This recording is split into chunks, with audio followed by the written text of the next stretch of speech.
Start YouTube channel එකට අපව බොහෝ සාදරයෙන් පිළිගන්නවා. ඉතින් Perfect Start YouTube channel එක අපි සෑම සතියකටම මේ විදිහට ඔබට වාක්‍ය කීපයක් අරන් වෙලා තියෙනවා පාඩම් කරන්නට. ඉතින් මේ වාක්‍ය අපි ඔබට අරන් එන්නේ ඇයි? ඔබ මොකටද මේ වාක්‍ය පාඩම් කරන්න ඕනේ කියලා පොඩ්ඩක් අපි මතක් කරමු. මොකද මම විශේෂ ලෙසන් එකකින් ඔයාලට ගෙනලා දීලා තියෙනවා. මේ වාක්‍ය අපි ඇයි පාඩම් කරන්න ඕනේ? වාක්‍ය දෙන්නේ මොනවටද මේ අපි? ඉතින් මේ ඔබට දෙන ඩයලොග් මේ දෙන වාක්‍ය ඔබ නැවත නැවත උත්සාහයෙන් ඔබ පාඩම් කරන්න ඕනේ. මොකද ඔබ ඉංග්‍රීසි භාෂාව ඉගෙන ගන්න නම් ඉංග්‍රීසි භාෂාව කතා කරන්න නම් නැවත නැවත ඔබ මේ භාෂාව උච්චාරණය කරන්න ඕනේ. ශබ්ද නගා කතා කරන්නට අවශ්‍යයි.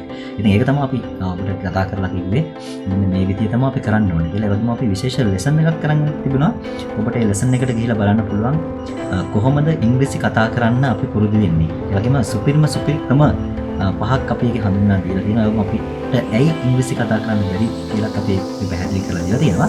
ඉතින් අපි යම් අපේ අද දවසේ ගෙනලා තියෙන දෙවස් පහ විතර අපි අදන් ගලා තියෙන අද ගෙනලා තියෙන දෙවස් තමයි බැංකු ගිණුමක් විවෘත කරන්න ගියාට පස්සේ අදාළ බැංකු නිලධාරියාත් එක්ක ඔබ කතා කරන විදිහ තමයි මේ ඩයලොග් එකේ තියෙන්නේ. අපි බලමු අපගේ ඩයලොග් එක. How are you doing today?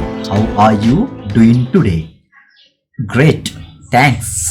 How are you doing today? Great. Thanks. How are you doing today කියලා කියන්නේ අද ඔබට කොහොමද කියන එකට. අද ඔබට කොහොමද? How are you කියලා අපි සඳහන් කරා. How are you කියලා කියන්නේ ඔබට කොහොමද කියන එකට. How are you doing today කියලා කියන්නේ අද ඔබට කොහොමද කියන එකට. Great thanks කියලා අපිට උත්තර දෙන්න පුළුවන්. ඒ අපගේ ඩයලොග් අංක 1. අපි යන් අපගේ ඩයලොග් අංක 2ට What can I help you with? What can I help you with? I would like to open a bank account. What can I help you with කියලා කියන්නේ මම ඔබට කොහොමද උදව් කරන්න ඕනි? මම ඔබට කොහොමද උදව් කරන්න ඕනි කියන එක තමයි what can I help you with කියන්නේ. what can කියලා කියන එක පදේ අපි භාවිත කරන්නේ පුළුවන්ද? මට ඔබට කොහොමද උදව් කරන්න පුළුවන් කියන එක අහන්න can කියලා මෙතන අපි ඉදිරියට දාලා තියෙනවා.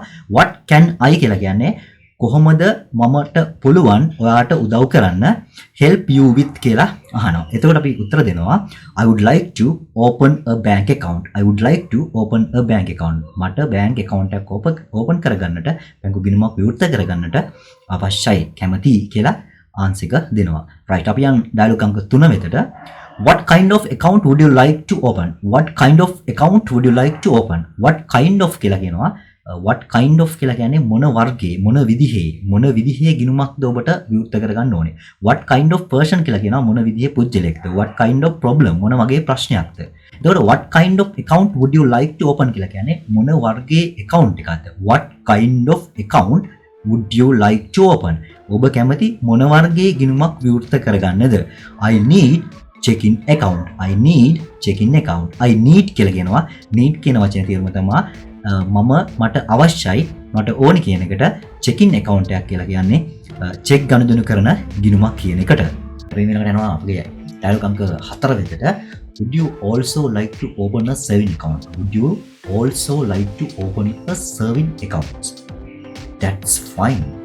Would you also like to open a saving account කියලා කියන්නේ would you also like to also කියලා කියනවා ඒ වගේම ඔබ කැමතිද open a saving account ඉතුරු ගිණුමක් විවෘත කරන්න ඔබ කැමතිද කියන එක තමයි would you also like to open a saving account කියලා කියන්නේ. එතකොට අපිට තනි වචනයෙන් උත්තර දෙන්න පුළුවන් that's fine කියලා. that's fine කියලා කියන්නේ ඒක හොඳයි කියන එකට. that's fine කියන්නේ ඒක හොඳයි කියන එකට. right. එනවා ඊළඟට අපගේ ඩයලොග් අංක 5 වෙතට අපගේ අවසාන ඩයලොග් එක. ඉතින් මේ ඩයලොග් එකත් ඔබට පුළුවන් පාඩම් කරන්න නැවත උස්සහඬින් කතා කරන්න පුළුවන්. ඉතින් උස්සහඬින් කතා කිරීමෙන් තමයි ඔබට ස්පෝකන් ඉංග්‍රීසි ටෙලි කාර්යයකදී හදා ගන්න පුළුවන්. මොකද අපි සිංහල භාෂාව අපි මුලින් ඉඳලම අපි මේක කතා කරනවා ඉතින් විතර ජීවිතේ භාවිත කරනවා. ඉතින් ඔබ ඉංග්‍රීසි භාෂාවත් ඒ විදිහටම ඉදින්දා භාවිත කරන ඔබට වෙනත් කෙනෙක් නැත්නම් ඔබට පුළුවන් තනියම අපි මේ දබල දෙන්න ඩයලොග් කතා කරන්න. ඩයලොග් උස්සහඬින් කතා කරන්නේ අපි හැමදාම සමාන කරන්නේ මේ ඩයලොග් නැවත පාඩම් කරන්න. එතකොට තමයි ඔබට ස්පෝකන් ඉංග්‍රීසි වලට ඉංග්‍රීසි කතා කරන්නේ ෆ්ලුවන්සි ඉන් ඉංග්ලිෂ් හදා ගන්නට හැකියාව ලැබෙන්නේ. right අපි අපගේ ඩයලොග් අංක 5 වෙතට ඩයලොග් අංක 5 සඳහන් කරලා දෙනවා. In order to open these accounts you need to deposit minimum of $100. In order to open these accounts you need to deposit a minimum of $100. ඔබට මේ ගිණුම් විවෘත ඔබ අවම තැන්පතුව ඩොලර් 300ක් සමහර ඩොලර් 100ක් තැන්පත් කළ යුතුයි.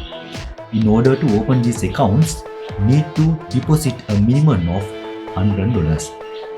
In order to open these accounts කියලා කියන්නේ මේ ඔබට මේ ගිණුම් විවෘත කරගන්න අවශ්‍ය නම් ඔබ අවම තැන්පතුව ඩොලර් 100ක්වත් ඔබ තැන්පත් කරන්න ඕනේ බැංකුව එකේ. එතකොට තමයි ඔබට මේ account open කරගන්න පුළුවන් කියන එකයි මේකෙන් සඳහන් කරන්නේ. එතකොට මම සඳහන් කරනවා no problem I want to deposit $300.